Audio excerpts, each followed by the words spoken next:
Bro, that intro was nice. What the hell was that? Oh my goodness. Sweet. That was nice. What's up, you guys? I'm Sai, and welcome to Ace Podcast Nation. On the channel, we got podcasts and interviews, content on all sorts of subjects. Tonight's show is wrestling. We're talking NXT Takeover, and the voice you just heard before mine, I'll be speaking to, is post-wrestling interviewer and writer. He also has his own YouTube channel, Andrew Thompson Interviews. Mr. Andrew Thompson, welcome, my friend. How are you? What's up, Sam? What's going on? That intro was hell. I like that. That was a good intro. That caught me off guard, man. That was nice. Yeah, man, it's good. It's good. It saves me hours in edit, so I'm happy to use this software, and it's going well as well. It's not giving me any problems.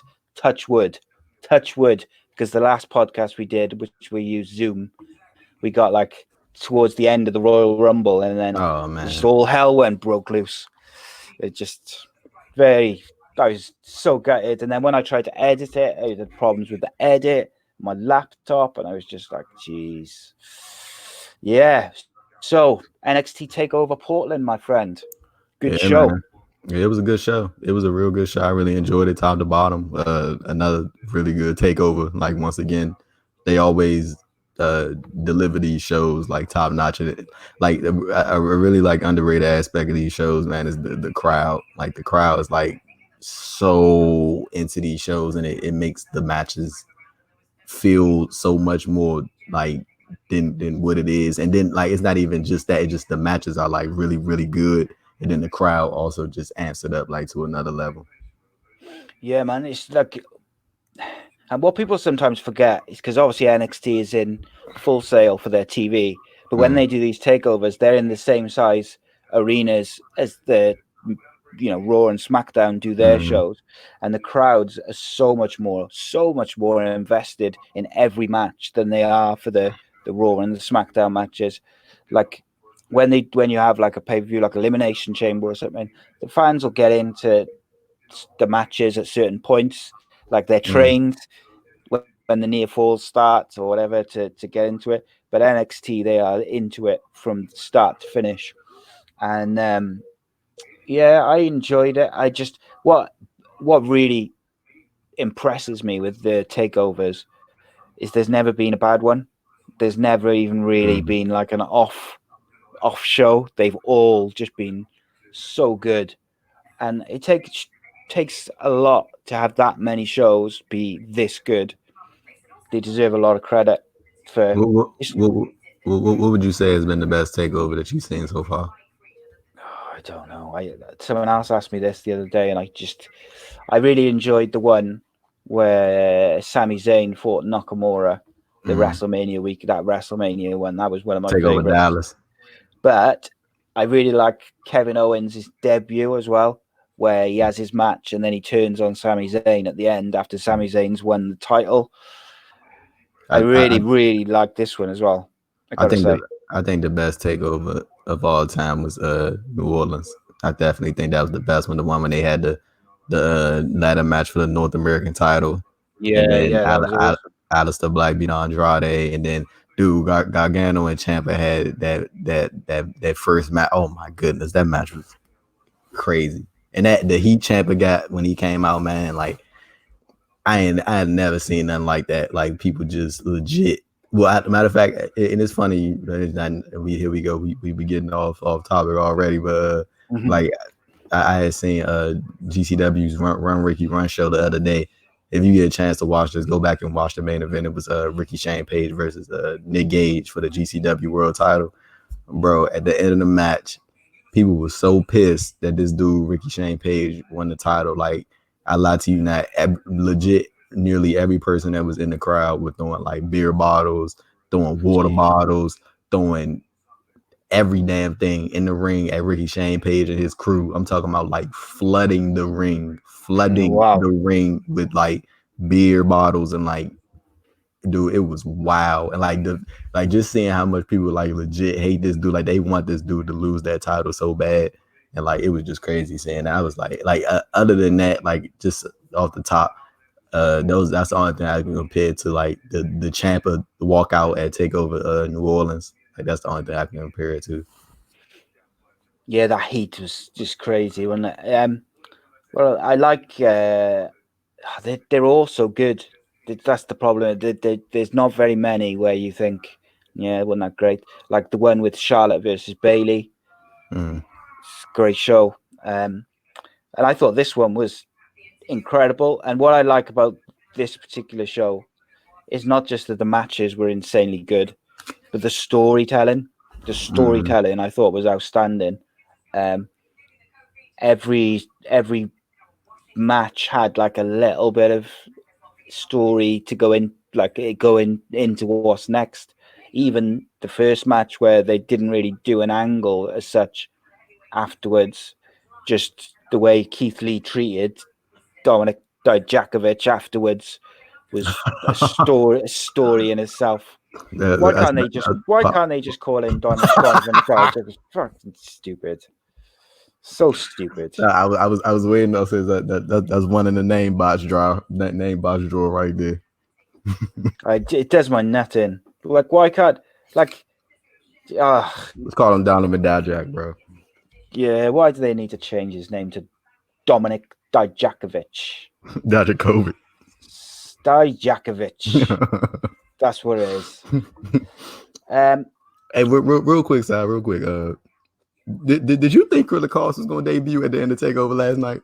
Because I was really I was hoping for it, not expect. I was really hoping he was going like debut at some point.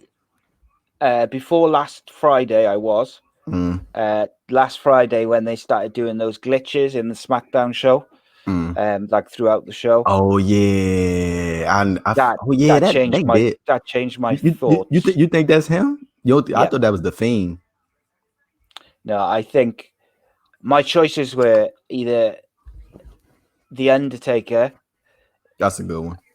And I thought what would be quite good is if they keep doing it, and then at Super Showdown they do an angle where the Taker comes back to face the Fiend at Mania. I'd rather see that and see the Fiend. Did you see the report from WrestleZone? I think they first reported. They said that it's supposed to be the Undertaker versus AJ at WrestleMania. Like that's the plan right now. Yeah. I think that'd be real good. I think if anyone's going to get a good match out of the Taker, it'll be AJ. I don't see anyone else getting a match late, out of him. But I ain't mad at it. Yeah. Well, to be honest with you, out of the Undertaker. Yeah, I'm not that fussed on seeing the Taker wrestle. If he's going to wrestle, I would rather see him face the Fiend, have the Fiend win, and then him retire. Because I don't want to see the Fiend lose to Goldberg, and I don't want to see the Fiend particularly. I think if they have Roman Reigns beat him, it's a mistake, simply because I think there's certainly a chance that it will turn the people against Roman Reigns. Oh yeah, definitely. It ain't no way out for Roman in this one. I'm telling you, it's either heel or because I feel like the Fiend, like even now, I feel like the Fiend is like losing steam a little bit. Like it's not as hot as it was when he first made his official debut at SummerSlam. I feel like it's starting to lose a lot of steam. But man, if they like put Roman Reigns in that position, I feel like people going like they just gonna rebel against Roman.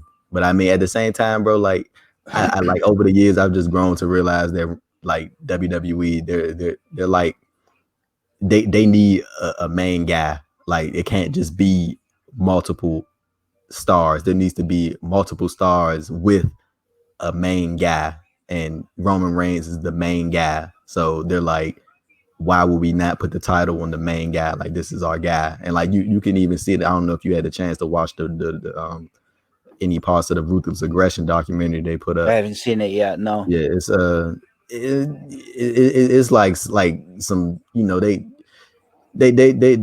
twisted some stuff. You know what I mean? Like it ain't all like, you know, handy dandy and, you know, square away, but it's like they twisted some stuff to make it more beneficial towards them, if you get what I'm saying. Like yeah. But I mean, it was good for like the backstage content and like seeing like, like Bruce Pitchard and those guys interacting with young Kurt Angle, young Edge, young Christian. It was cool for stuff in the interviews and stuff like that. So I mean, but like one of the things that I learned just from watching that, and like I mean, it was kind of evident even before it came out, was just like they need a top guy. Like it started, well, not started, but it started with racist Hulk Hogan, transitioned over to who was it? Who was the guy after Hogan? The Rock and Austin.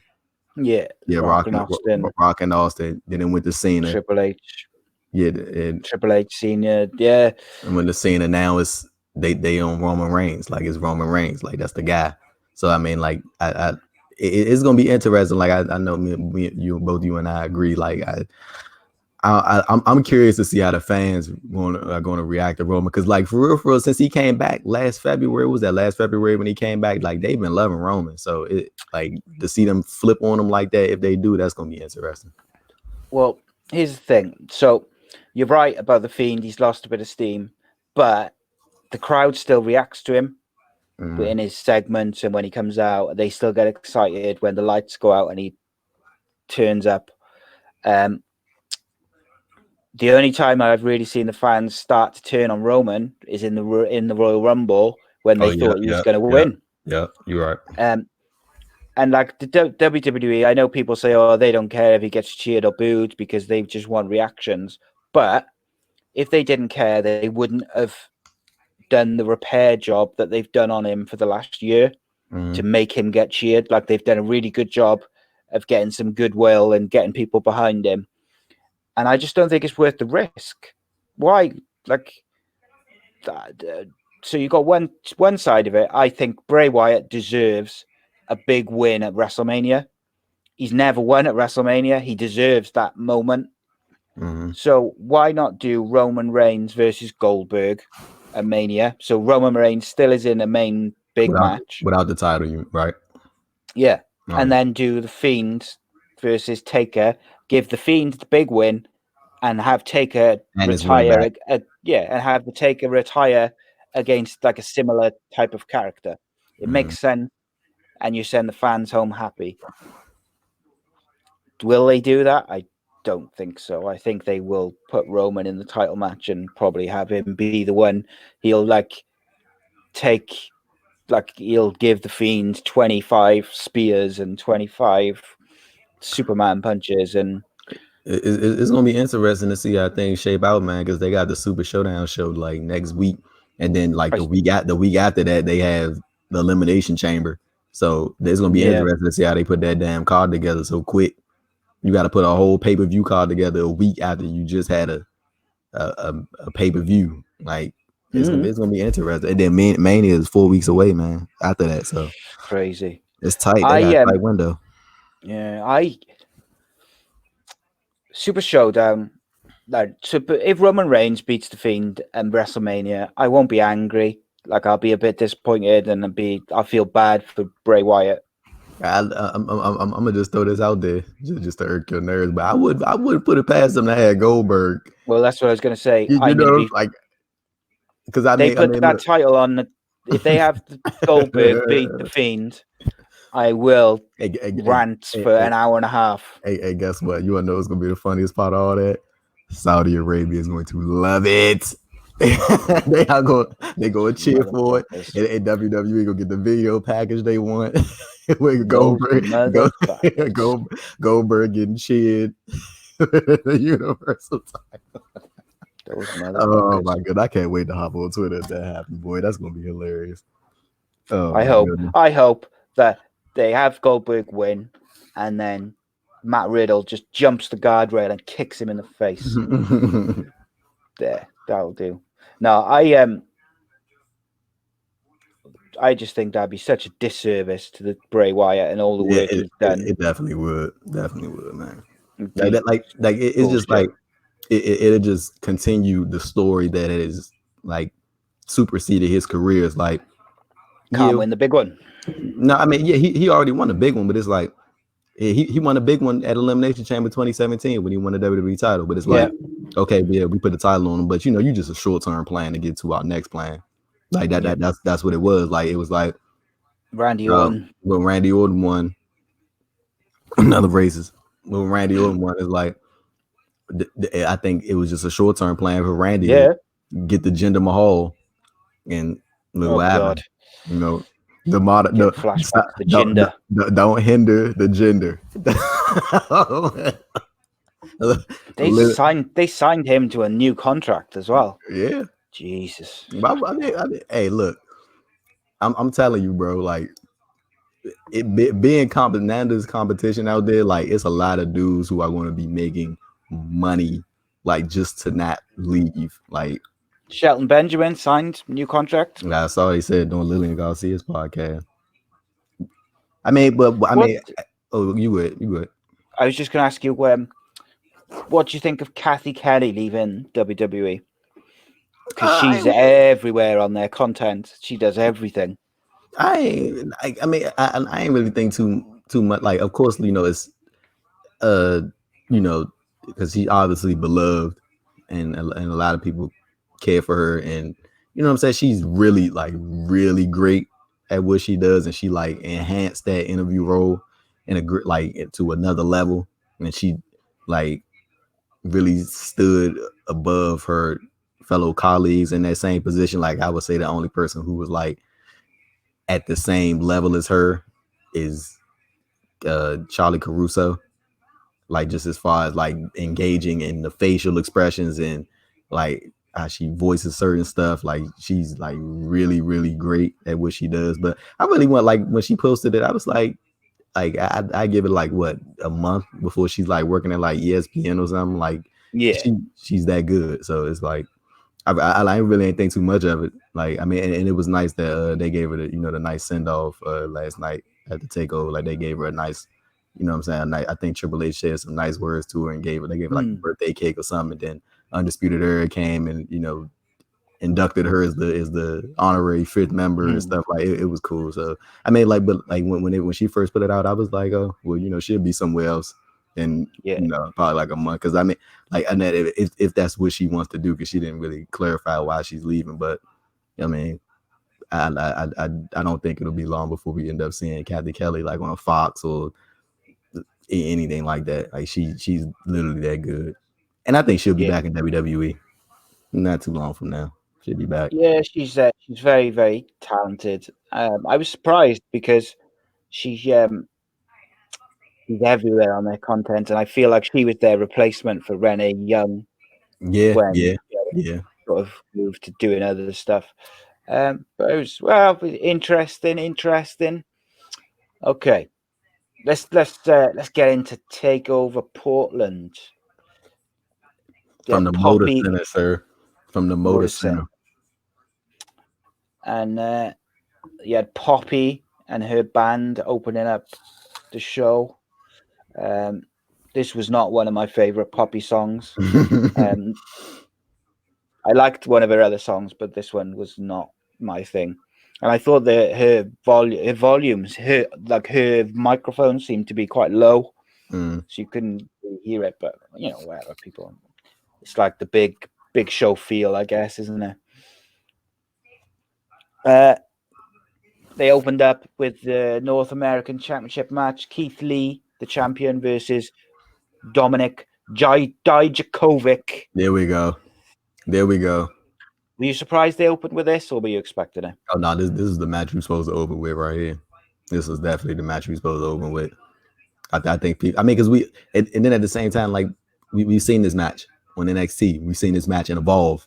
We've seen this match at PWG. Like this is not the first time this has happened, and I think a lot of people are like well aware that this is not the first time it happened, but this is the first time it's going to happen at a takeover stage, and people are just curious as to what they're going to do that they haven't done in previous times. You know what I'm saying? So it was just that anticipation of seeing these two dudes who everybody knows can go in the ring, seeing what they would do when all eyes are on them on a real big platform. And you know, they delivered. They killed it, both of them. Oh yeah, they were so good. I thought they did a really good job of showing like Dijakovic losing, but still coming off like a star and still coming off like a real big thing. And at one point, I actually wondered if they were going to take the title off Keith Lee and move him either to Raw or SmackDown or put him in a NXT title picture. They sold me a ticket just on, just for a moment. But I mean, these guys are just so insane doing the stuff they can do at their size. Yeah, Like man. Keith Lee's like 300+ pounds. Dijakovic's like 6'5" or something stupid, and like they start off and Keith Lee does like a Hurricane Rana and Dijakovic does like a Frosby flop, which you see from people like Ricochet. Mm. That Fosbury flop he hit over the ropes to the outside. Did you see how close he came to hitting the apron? I think that's, oh my goodness. Like It'd be bad. they cut it close, man. But I feel like they've done that a few times, so like they know. But even when I saw it, I was like, ooh, I was like that was a little close, buddy. Like you almost took yourself out right there. Yeah, he did. It's a great match, some great spots. It's just like a showcase of what these two can really do. Do you remember real quick? Do you remember the spot when Dijakovic Keith Lee was sitting in a chair and Dijakovic did the springboard off the rope and did a front flip and hit Keith Lee like dead on. Like he did, like, bro, I don't think people really realize how difficult that was, because like he was on the other side of the ring and then he had to launch himself in between the two desks and made sure he had Keith Lee square in his face, and he connected flush. I was like, oh my goodness, that man is crazy. And then even before that, when Keith Lee was chopping the hell out of Dijakovic, I was like, Jesus, bro. Like I was like, you couldn't pay me to take nothing from Keith Lee. But like you said, going back to your point with about them selling the ticket about Keith Lee possibly losing. Just as far as prediction goes, when he was going into it, I was like, I don't think he's losing, because they already announced it for backstage and next week and stuff. This week and stuff. I was like, yeah, they're not gonna send him to backstage without the title. Yeah, I didn't think beforehand he was going to win. It was just a couple of like towards the end. Oh, you talking about doing the match, like the near fall. Yeah. When he kicked out of I think it was when he kicked out of the Spirit Bomb. I was like, oh, okay, maybe they are going to push Keith Lee, to Raw or SmackDown, or they're going to push him to face Adam Cole or Ciampa, because they really like Keith Lee clearly. This match was just to showcase how incredible these guys were, and it was so good. Definitely. And you could just imagine them coming back through the curtain and just being like, follow that then, bitches. Yeah. Because it was just incredible. And I think that's one thing about NXT, like it's competition with good competition, healthy competition between the wrestlers.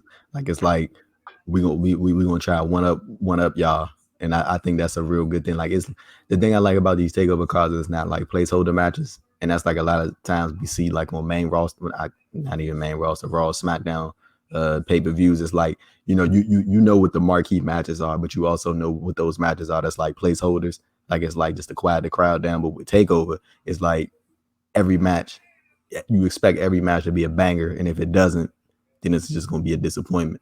You know what I'm saying? And I think that was a real good. This was a real good match to start the card off with, and I really liked at the end that Keith Lee, he gave his his little I really liked that Keith Lee gave his salute to Dijakovic.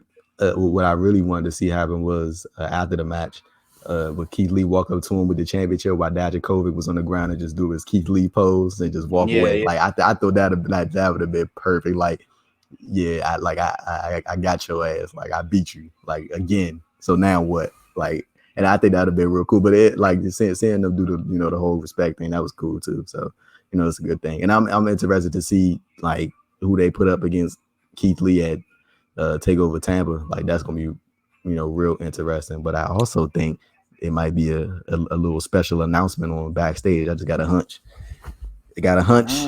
Got a hunch, man. It might be something special on backstage. Might get a North American title match on SmackDown or Raw. Never know. You never know. Killer Cross, maybe. I don't think so. Not this year. I mean, I don't think Killer Cross's first match should be against Keith Lee. I feel like it needs to be against a smaller guy that he could like man. Look, he can man. I'm pretty sure he's strong enough to handle Keith Lee, But it's like I prefer to see him against like Adam Cole or Tommaso, somebody of that stature. Yeah, I'm not sure who they're going to go with. It looks like they're going to go with maybe Ciampa versus Gargano. Maybe. Do you think they might go triple threat with Adam Cole? Oh no, Do I you think think they it's about going to to. get the one-on-one? I think they about to finish this. Remember, this was supposed to happen at Takeover. What was that? Takeover New York. It was supposed to be Yeah, but Ciampa. wasn't it going to be Aleister Black in a three-way though? Nah. It was going to wait. No, because it was going to be Ciampa because Ciampa was an NXT champion and he was supposed to go into Takeover New York and defend against Johnny Gargano. Like that was the plan. And we remember this was the time when NXT was still taping, so that was like weeks in advance that we knew Yeah. that. So they had time to flip it a little bit. You know what I'm saying? Like flip it on social media, I guess. But it was supposed to be Ciampa versus Gargano. But I do think you're right. Like I can't remember exactly what that was, but you are correct. Like it was. I know Aleister Black was supposed to be in something, but I don't think it was that. It was something else. That was the time when Aleister Black had that groin injury, but that was That's right. 2018. Yeah. Yeah, that groin injury in 2018. But this one it was supposed to be Ciampa versus Gargano, and then Ciampa. I think the Wrestling Observer broke the news that he needed neck surgery, so they had to take him out, and they swapped in Cole, and then they went with Gargano. But I think that's what this is. Like they want to put the final, the Yeah, final final things. thing on the feud. I think Gargano. Oh, you good? No, you I was good. just going to say, I think Gargano's going to go up to the SmackDown. Then I do. You think so? You think it's time? Yeah. I think because Ciampa's made it clear he ain't going anywhere. Oh yeah, Ciampa damn sure ain't leaving. And I just think once they finish this feud, they can't both stay on there. So one of them's got to go. Yeah, you're right. And I think Gargano would be a good addition to either SmackDown or Raw. Maybe Raw would be better because Raw is doing such a good job with trying to create new stars. Maybe.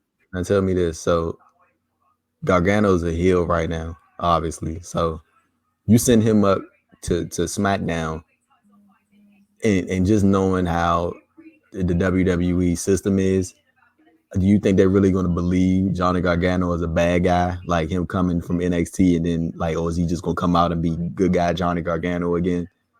Like, I'd have him come out as good guy Johnny Gargano, and then in his first promo, cut a promo, blah blah blah, and then Daniel Bryan come out to say welcome or whatever, that's a and then stick Daniel Bryan's head in a chair or something and do something real dastardly. Gargano versus Bryan at WrestleMania. That's a woo. Yeah, that would be insane. That's a dream match. Oh yeah. So after Keith Lee and Dijakovic, they hug. They have a hug, and Dominic goes up to the top turnbuckle, etc. We see backstage, we see Tommaso Ciampa and Bianca Belair warming up, and then we have the street fight between my Welsh brethren, Tegan Knox and Dakota Kai, the evil one, attacking the Welsh. Let me tell you something. I really like that they started the match off like that. I was legit thinking, like, before the match started, I was like, she needs to come out and attack Tegan Knox off the break, like bypass me the entrance, save me all that. She need, like, soon as Tegan Knox come out, she need to ambush her and then to get right to it, like, immediately. And I'm so glad they did that. Yeah, because, and the thing is, and that's sometimes that really annoys me, when you've got like this really bitter, like street fight or no holds barred, and they wait in the ring for the introductions and stuff. And it's like, well, if you hate this person that much, like, why don't you get them off exactly right off the rip? And that suited. It helped get Dakota Kai over as a heel, helped get Tegan Knox over as the baby face in peril, and Tegan Knox. I I wasn't sure if I was being like a bit biased or a bit, because she's Welsh and I wanted to do well. But like I just thought she looked like a bit of a star in this show. It was the Yeah. first time she's really got to show it. She bumped so wild and just so good for Dakota Kai. They both looked so good. And what I like is that they didn't make Tegan Knox look stupid. So like, when she put her head in the chair to PK kick it, I was thinking, she's gonna go, I don't know what to do, and they're gonna make her look stupid. But she didn't. She thought about it for a second and then was like, nah, fuck it. And just went for it anyway. Dumb baby face syndrome. Yeah, man. And she thought about it. She looked like a bit worried or like concerned. And then she was like, nope, you're having it. And she tried to kick her head off. And I thought it was outstanding.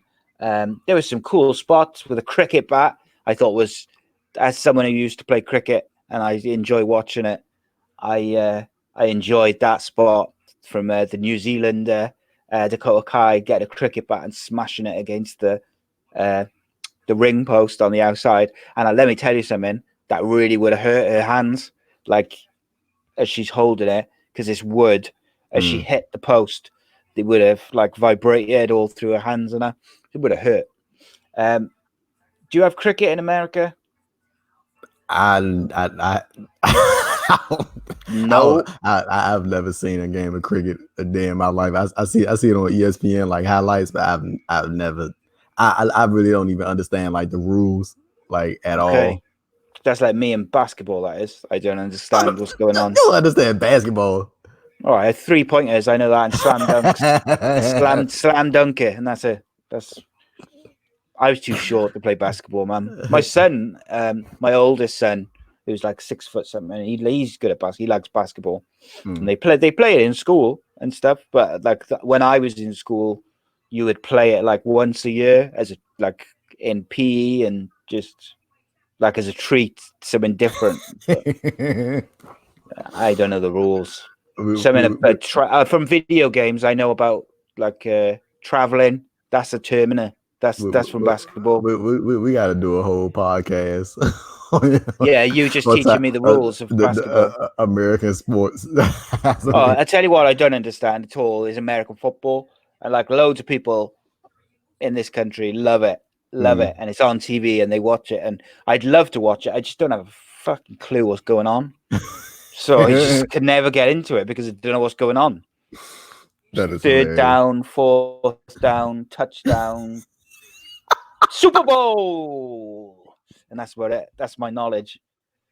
However, I used to have a Washington Redskins baseball cap, and I used to have my goodness, what was it? New York Redskins, San Francisco 49ers bed clothes as well when I was little.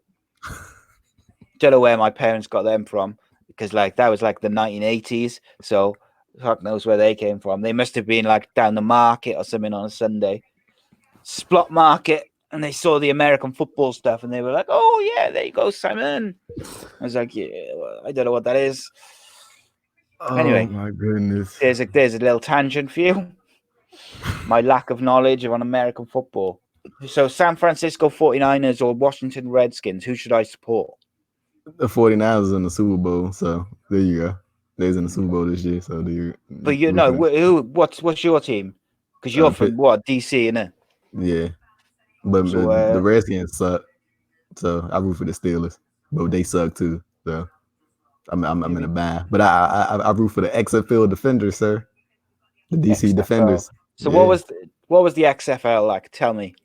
It's good. Like it's going really well. I think so far. Like it's just regular football, and it's like has some interesting rules in it, like different rules that differentiate from the NFL. So I think it's going really well. Like it's not all like how it was back in 2001, 2000, whatever. It's not all like goofy and entertainment. It's just regular football. Like and it's doing really, really good. Like the only thing that like hurts it, I guess, like the only criticism you could make is it's not enough star power. Like people don't really know who the guys are. But I mean, it's only week 2. That'll come though. It's only week 2, and I definitely think it's going to be some people from the NFL that end up crossing over. Like that's going to happen. So are they doing the XFL at in the like the off season of the NFL? Yeah, They're not on at the same time, and they started it right after the Super Bowl. that's clever Yeah, because very people. smart, very smart. It's That was a very interesting to smart me. So call.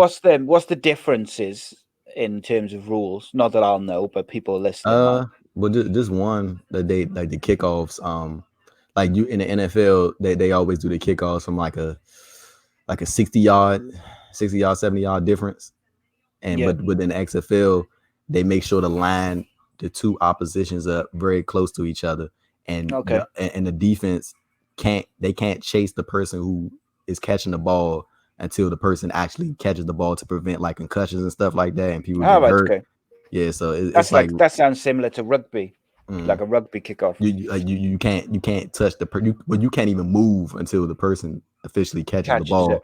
Yep, Yeah. and it just prevents like Concussions, like people getting big hurt hits in and the stuff air. like because like in the NFL, soon as the kicker kicks the ball, then defense flying Boom. like they going. Then like I think Yeah, you see some nasty hits when the ball's in the air yeah, and guys getting taken before the ball reaches them, or like whether it's from a throw or a kick. It's just you see some real bad hits, and like in midair.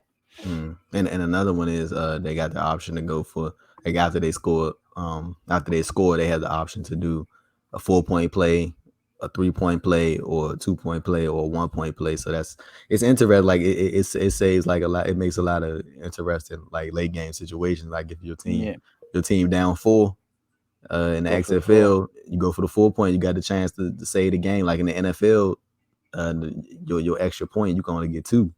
So Mm. you know, That's interesting.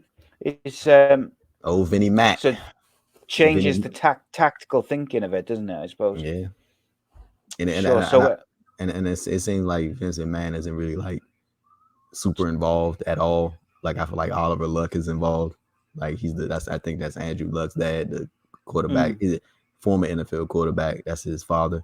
So yeah, okay. that's cool. That I think he's like really the one that's like spearheading the thing, like overseeing everything. And I feel like Vince McMahon is just like just the boss, and it just oversees most of it, but doesn't make any like grandiose decisions. That's just what it seems like. Okay. So just while we're off on a tangent, I'm gonna show you something, which Mm, is my new logo for the live show, which we do every Monday, 7 o'clock UK time, and you tell me what you think. Okay. mm. So it's gonna come up on the screen, and just takes like a couple of seconds to get going, but you should see it in a minute. Tell me what you think of this little thing. Can you see that? That's cool, man. That's the new logo, bro. That's cool. It's Look good, at you, isn't it? man. It's like That's something cool. different. Can you Yeah, tell which I like. one's me? Yeah, you're on the left. Come on now. Of course. Yeah, Yeah, that's cool. I pretty like cool, isn't that. it? Yeah, And that's you've got cool, like the man. floodlights, and the guy who I do it with is obviously he's a former Premier League footballer. Oh, for So real? yeah. So he's obviously he's the one with the football, got the floodlights and all that sort of stuff.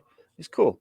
I can get it. So the guy who made it, SSJ Designs, on Twitter, legend, real, so professional, and like every little change I wanted, he did it with no fuss.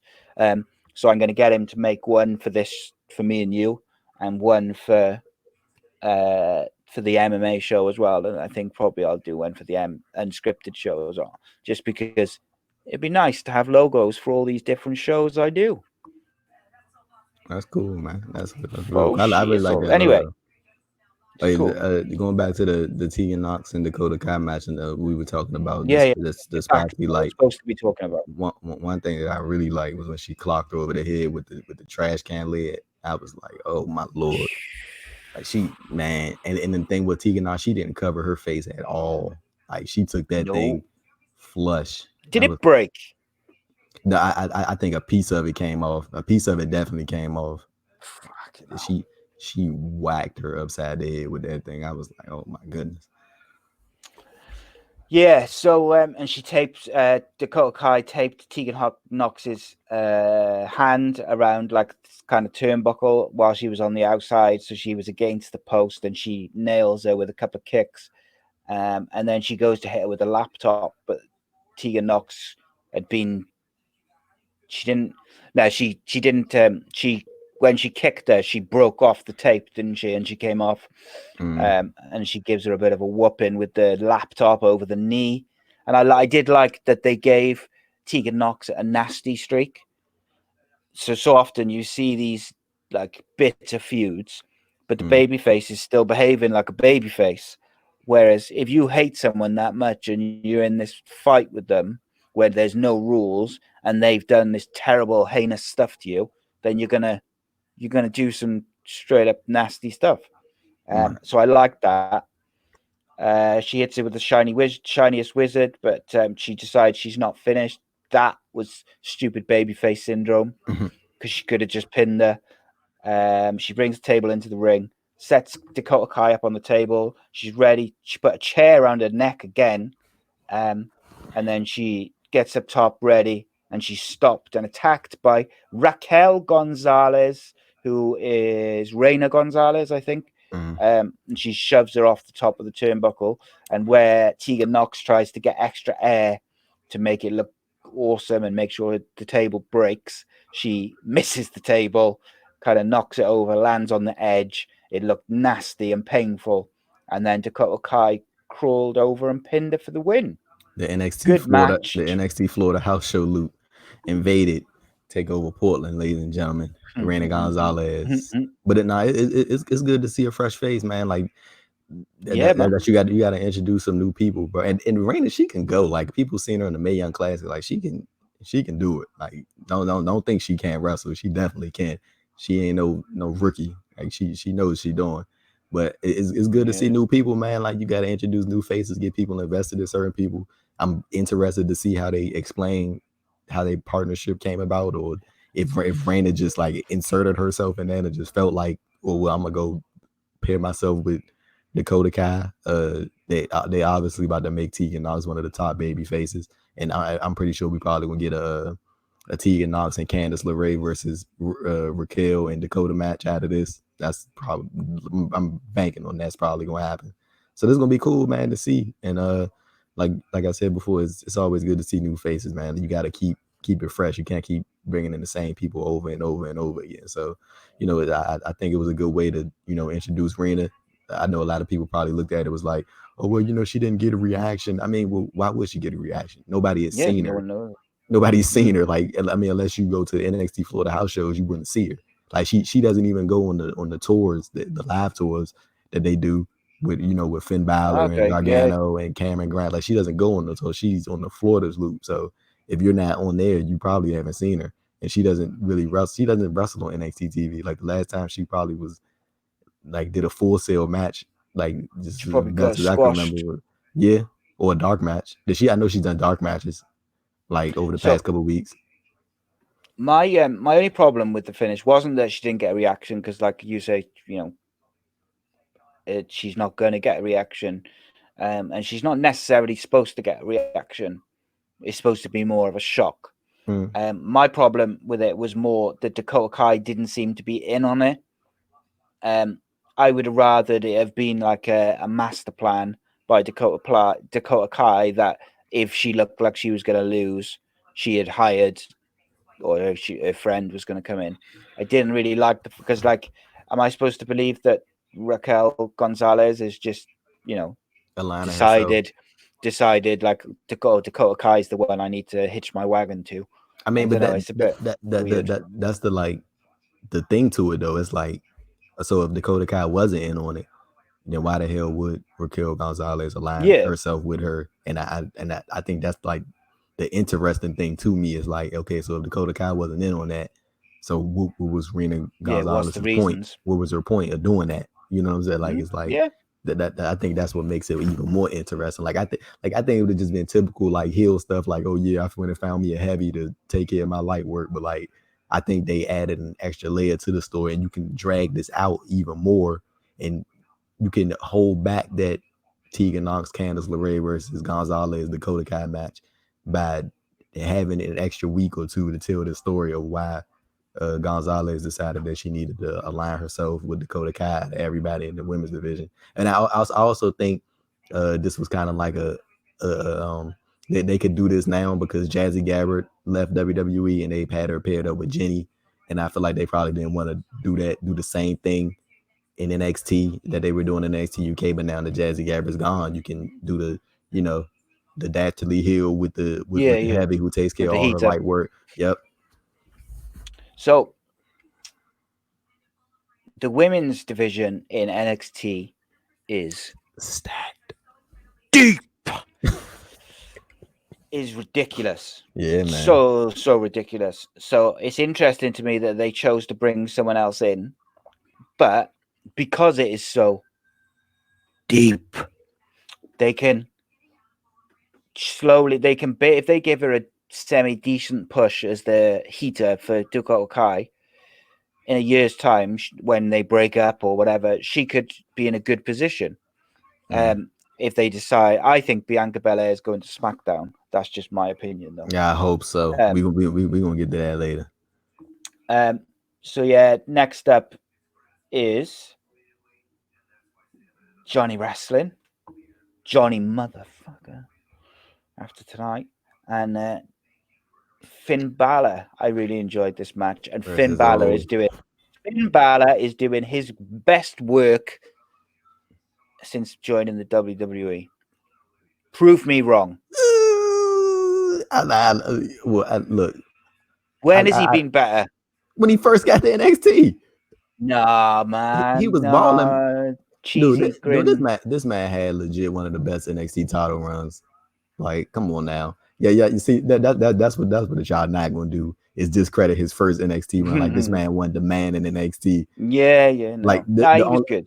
The only reason people are saying that now because he's been garbage for like the past 2 or 3 years. Yeah. Nobody's been interested in anything he's been doing. So now it's such a refresh to see him in this role now than what he's doing. But I agree. I think he's doing some of his best work of his run in WWE so far. Like Balor's killing it, and I really like the thing they're doing with his entrance. Like when he comes down the first time, like when he's on the ramp, and when he first goes up to the turnbuckle, like he goes up and does the Lord, and then the crowd goes black.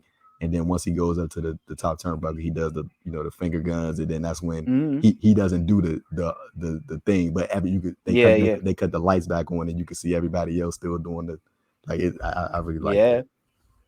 My only problem generally, not with this match, but with Finn Balor as a heel, it has annoyed me is that they never did the club with the four of them as heels. Because I really felt like there was money in that, and then it ain't happening. And then doing an AJ versus Balor feud, I felt like that was so easy for them to do. To have like the club, four of them on SmackDown, run riot for a year, then kind of have Finn and AJ go against each other. One of them turn. I thought it was such a good story to tell, and they just never did it. But anyway, Finn as a heel has been exceptional. One of my favorite spots, even though there was loads of them in this match and it was awesome, one of my favorite spots was actually not like a big spot or like a dangerous spot. It was when Finn's got Johnny in like a head scissors and he does push-ups with him. And I just thought it was exceptional heel work. It was right at the start. I think this match was like really different from some of the other marquee matches. Well, all of them are marquee matches, but I think it was different from most of the matches on the card because it was like this match kind of started off real slow, and like it picked up as it went. Like, and I think that was by design. Like, cause I think every match on the card, besides even Rhea and Bianca started off hot, and Ciampa Cole started off hot. I feel like this match started off real slow. And I think that was by design, so it wasn't like right out the gate, like y'all gonna get the good stuff at the end, but y'all ain't gonna get it right now. Like we gonna start off real slow, we gonna build to it, or we gonna build to the good stuff. Yeah, man. So earlier on Facebook, someone who I speak to about wrestling sometimes on there, he sent me a message and said he thinks that Finn Balor is going to lead a stable in NXT starting over the next couple of weeks, which will be Balor, Gargano, Dakota Kai, Raquel Gonzalez, and what's the big guy who Roderick Strong need in the face when they Bronson were Reed. backstage? Yeah, and him as the muscle, and he's convinced that's what they're going to do. I don't think they're going to do that. But what would I you don't know. think if that was a stable? If they did that, what would you think of that as a I, stable? I don't think it would connect the way the guy thinks it would connect. I think a lot of people would be confused because most of these people don't even mix, and you've never seen them interact. And it's like, well, they don't necessarily have to interact, but it's just like, I feel like it would just be like a bunch of like random pairings, But if you random build it up people. over a couple of weeks, where you have like evil Finn Balor in the I, year I of mean, I mean, but in the year of but that would just defeat the whole purpose of what you've been doing with Finn Balor since you brought him back to NXT. Like his whole point was like, it's me, and that's yeah, it. There's nobody but yeah, me. yeah, Like that would just completely defeat the point. Like it's like, oh well, yeah, it's me, but let me go get these 4 other people. Like yeah, yeah, it's like, why would you do that? But I yeah, mean, if they did do that, I'm not gonna see it be like, I'd be like, oh, super upset, because I wouldn't. But like, I just wouldn't understand it, because it would just be like, what would be the whole point of you doing this whole thing with Finn Balor, even with his entrance, with the whole spotlight is on him and it's all about him? Why would he need to go get other people? And it's not like he's losing. Like he just beat Gargano at Takeover. So like, yeah, yeah. you Same guy actually sent a question in for you about Gargano, but I'm going to ask it to you after the main event, just so we get there. But it's interesting. Okay, so yeah, yeah, that, great that match. it was a real good back and forth match. I enjoyed it. I think it was, like I said, I think it was different from the other matches on the card for the beginning portion, and then they picked it up at the end. One thing I do know is that you could not pay me enough money to take a coup de grace from Finn Balor. There ain't no way in hell Oh, I'm taking that, bro. He landed stiff on Gargano, like he did not miss an inch. I was like, like it's usually what I see Finn Balor do is like he'll like skate across the person's chest, like, and glide across. Dude, he stepped right on Gargano's chest. I was like, oh my goodness. And dude, Finn Balor's he's like at least like a solid 200 pounds, 195, yeah, man. bro. And Gargano's not a big dude. Gargano's like 170, 160. Like he literally stepped on this man's chest. I was like, oh my goodness. Lord have mercy. Yeah, he gets so much height on it. That's the thing. It's the height which does it, isn't it? It's just, whoo, hose me down. Yeah, I just thought this overall was a really good match. It got going. I like that Finn Balor is like evil Finn Balor. He hits the coup de grace, but that's not the end. He's got to hit the 1916 to finish it, like for that extra bit of We're brutality. gonna call it the Bloody Sunday, since they don't want to call it the Yeah, Bloody Sunday. I don't know why don't they just damn call it straight. call it the Bloody Sunday, but that's like such a cool Well, name. I thought, that's the bloody. They changed the names round. Yeah, Because they definitely that's changed the names bloody around, sun. because the Because night, that's the bloody Sunday, right, in the and the reverse 1916. DDT Yeah, is the reversed one. that's the 1916, when he grabs him, when he has him out of neck, and then he does the, like, slams him down. That's the 1916. Or the 1916 is the one when he lifts him up and then slams him down. But the Bloody Sunday is definitely the one with this, the double underhook DDT. Like that's Yeah, definitely. yeah. I don't know why they did. I mean, bro, the Bloody Sunday sounds so much cooler than the 1916. Like, I don't know why they just call it this. There's I think there's a lot of connotations to do with islands with the Bloody Sunday. I don't know if you're familiar with the to do with the IRA, and a load of people got murdered in the 80s, I think it was, and that's what it's called. That's where the term Bloody Sunday came from, Oh, but Finn Balor could dress up I as Jack the believe. Ripper at Takeover, though, right? Wasn't Jack the Ripper the real Yeah, yeah. person? Well, that's it. Yeah, it's like they Wait, like. real Are quick. you surprised they're not changing Killer Queen for those exact reasons? Oh, you said what? The audio went out a little bit. I said, are you surprised that? Sorry, I said the same reasons that we just discussed that they gonna let Killer Cross keep his name. I mean, they let Killer A Kelly little keep bit. her name. I suppose, yeah. They let Killer Kelly keep her name, but like Killer Kelly's in NXT UK. So I mean, but NXT UK is on a streaming platform in the UK now. Like it's on TV in the UK now. So I mean, I don't know why, Yeah, but but it's not on. It's not on USA. it's not on. Oh yeah, that's true. But I mean, I don't see nothing wrong with Killer Cross. I mean, you can always call him by his real name. The real name like Kevin Cross. What's wrong? I really don't see nothing wrong with Kevin Cross. Like I think that's a good name.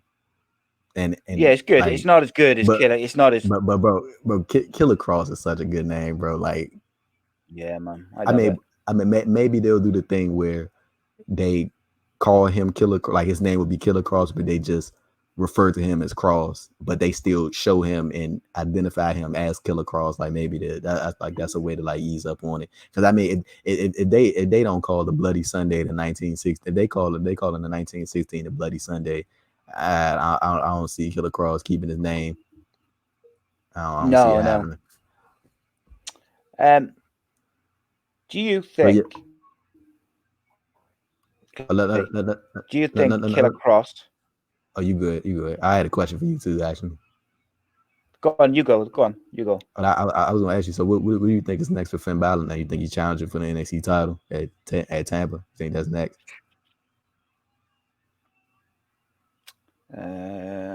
Yeah, possibly either that or I could see him going for Keith Lee. I think that could be quite interesting fit with the difference in size and mesh of styles. And you have like good guy Keith Lee with a bit of arrogance about him, and then you've got evil Finn Balor. I think that could be a real good mix. Mm-hmm. And you could have like Finn Balor coming up with different ways to try and injure his legs and stuff like that in the build-up. But I think that interests me a little bit more than Finn Balor versus Adam Cole. Mm-hmm.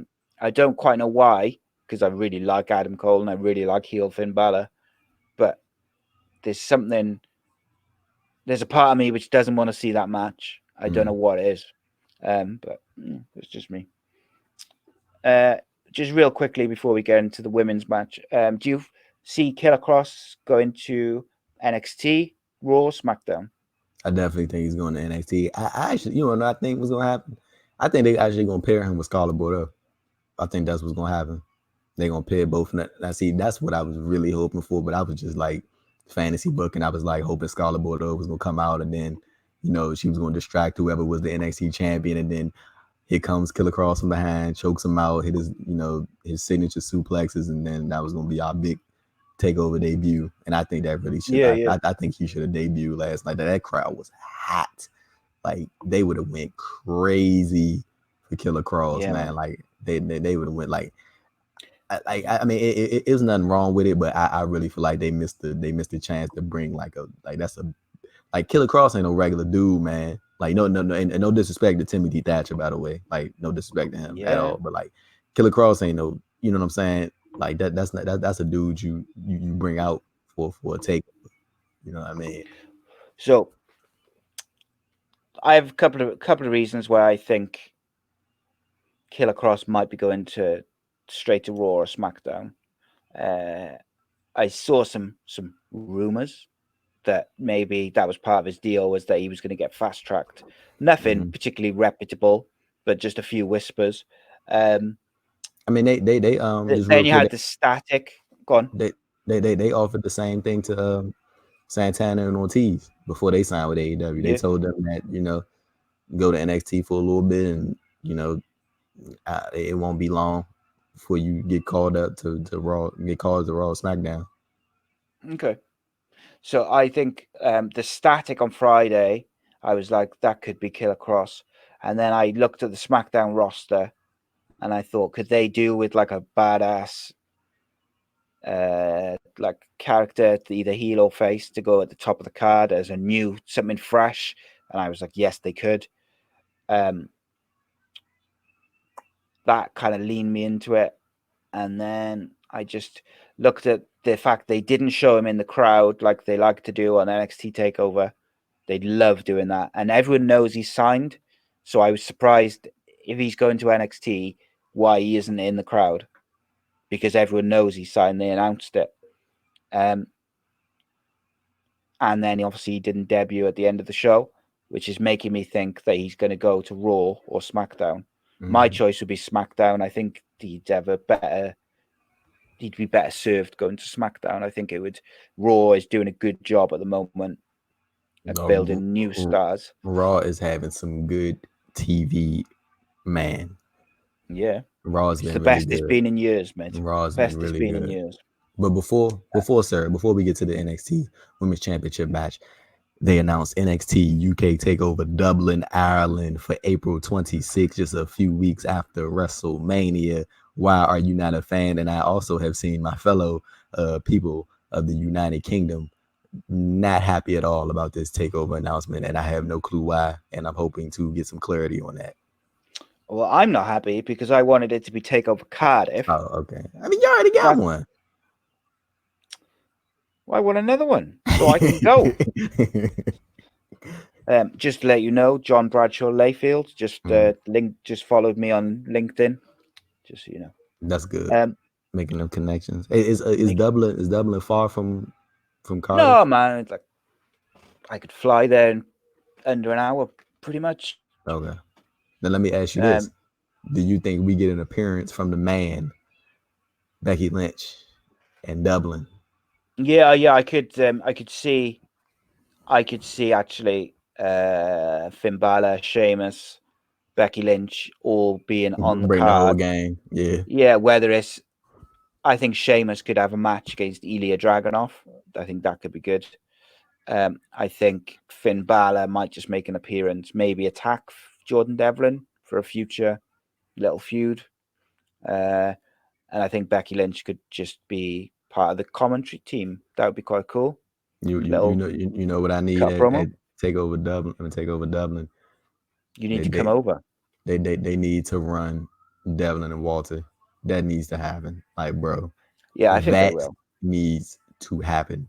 Jordan Devlin needs to lose that NXT Cruiserweight title now. Like, now. Because you can't have this dude be a cruiserweight and then just jump to the heavyweight title picture like just like that. Like, I don't want them to wait until like the March to decide like, oh yeah, we're gonna do Devlin and Walter. Like, he needs to drop he needs to drop that title. And like, I don't know if they're gonna do it this weekend. I mean, this week to Leo Rush. I don't think it's like they should, because it's too quick.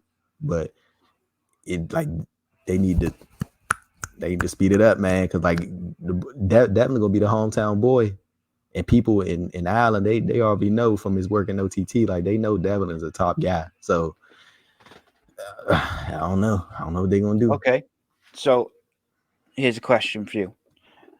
You're booking it. You've got to get that title off him. But the cruiserweight title, right? Yeah. But you're not allowed to give it to anyone who's had it in the last 12 months already. Who would you put it on? From NXT or NXT UK or wherever. Who are you giving it to? Isaiah Swerve Scott.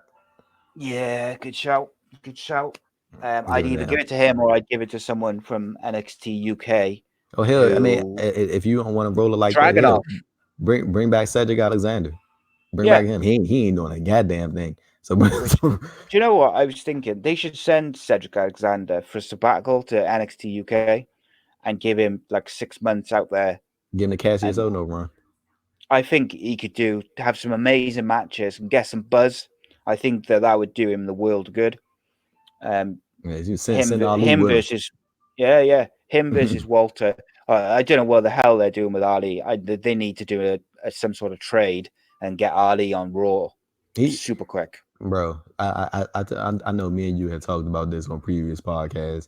They should have done the match with him and Kofi for the WWE title. That should, like, bro, there's no reason that match shouldn't have happened. Like, there is so little effort that needs to even been put into that feud. Like the story was ready made, and like I don't think Ali has even wrestled on TV this year. Like I don't think he's done anything, and like they done vignettes and promos and stuff. But like It's I, I don't lazy, isn't it? I don't get it, man. I don't get it. He's really over. He's got a cool look. He's unbelievable in the ring. You got the cool He does entrance. these That's all you need. cool promos, cool entrance. There's no reason for him to not be on TV. Hopefully, Um, did you real quick? Did you see the? Well, I don't know if it's legit. It's just just good conversation at this point. But did you see the people that they had that the Wells Fargo Center advertised for the Elimination Chamber match? Yeah, yeah, I think think I you did. probably It seen it. wasn't It's very good, though, was it? It was Shinsuke, Reigns, Corbin, Rude, Strowman, Jesus. and somebody else. But I was hoping Ali was going to be in it because it just makes sense for him Well, to here you be in it. go. Here's who I would put in the Elimination Chamber. Okay, I'd have so it's 3 from Raw, 3 from SmackDown. Yeah. Nah, it was all SmackDown guys. Oh, okay, all SmackDown guys. So I'd have Roman Reigns. I'd have who was the first guy you said? It was Roman, Shinsuke. Shinsuke. I'd have Cesaro. I'd have Ali. I'd have Morrison, That's a good one. and I'd have Biggie. What's that? 6? Biggie, Morrison, Yeah, that's your 6. Ali, Shinsuke, Cesaro, and Reigns. Number 1 contender for the Fiend. There you go. Okay. And I'm telling you, that match would be better than the 6 which we just named, that were rumored to be in their version. Mm-hmm. Yeah. Okay, let's get back to the main event. We got Rhea versus Bianca. I know, no, the main event of the podcast. Okay. The main main portion. Okay. Yeah, because we go off on tangents about all sorts of stuff. Good tangent. Yeah, Good man, tangent. it's conversation. Real quick, I gotta the bring rules it of up. American football. I gotta bring it up, man. Shout out to Bianca Belair for representing with the Black History Month. Yeah, man. Not even Black History Month. Her robe said Black History in the making. Like I think that was real cool. That was a nice touch, and her gear was Black History Month on the gear and stuff. That was real cool to see, man. And I don't know if a lot of people know about Portland, but Portland ain't a little suspect. I'm gonna just leave it at that without saying too much. Portland is a little Hulk Hogan-ish in history, so I'm gonna just leave it at that. But it was good to see Bianca doing that, man. She signed bright. She had the little the neck piece, and that I know that like symbolizes some dating back to just Black people in history. So that was, I can't really remember exactly what it was, but I know that's very significant. So it was cool to see that. Big shout out to her. She represented big time, man. So I never met that lady a day in my life, and I'm proud of her. She's insane, like just what she can do in the ring, and for how long she's been in the business. So that was cool. But for real, what I thought when I saw her can't come out with the robe, I thought that was like a thing with Charlotte Flair. That's what I thought it was when I first saw it. I was like, oh, that's a little shot at Charlotte Flair. They're gonna do the angle in the match over. That's why they're gonna carry it. But I'm actually happy she rocked the Black History in the making thing. That was nice. That was nice. Good touch, mate. Good touch. And so yeah, we had Rhea Ripley defeated Bianca Belair for the women's title. Why do they keep doing this to Bianca, man? I think it's because they're going to move it to SmackDown, though. I think this time. Yeah, but I think that's the reason. Look, I'm me personally, in this circumstance, do I think Rhea should have lost? No, because it's like you just completely demolished everything that you've done with her since Survivor Series. Like what would be? There's no point in that.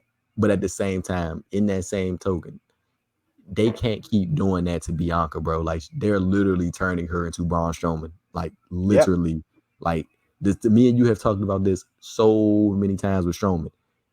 he can't win the big one. And guess what? When that happens all the time, people don't care when you finally win the big one. They don't care. Like even when Strowman won the Intercontinental title, nobody cared. Who cares? Like he lost so many big time matches, so many big time matches. Like why would people care now? And it's going to end up being the same thing for Bianca, bro. If they, like you said, they don't move her up and they keep her in NXT, the exact same thing is going to happen. Like she's lost at like 3 takeovers now in NXT Women's Championship matches. 3 so far. She got choked out by Shayna. I think she lost in a multi-person match, and she lost one other time, I think.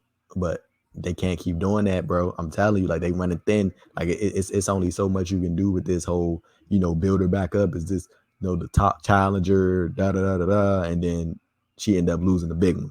Like you build her up so well, and then she end up losing and like can't get the big one done. Like I'm telling you, they're turning her into Braun Strowman.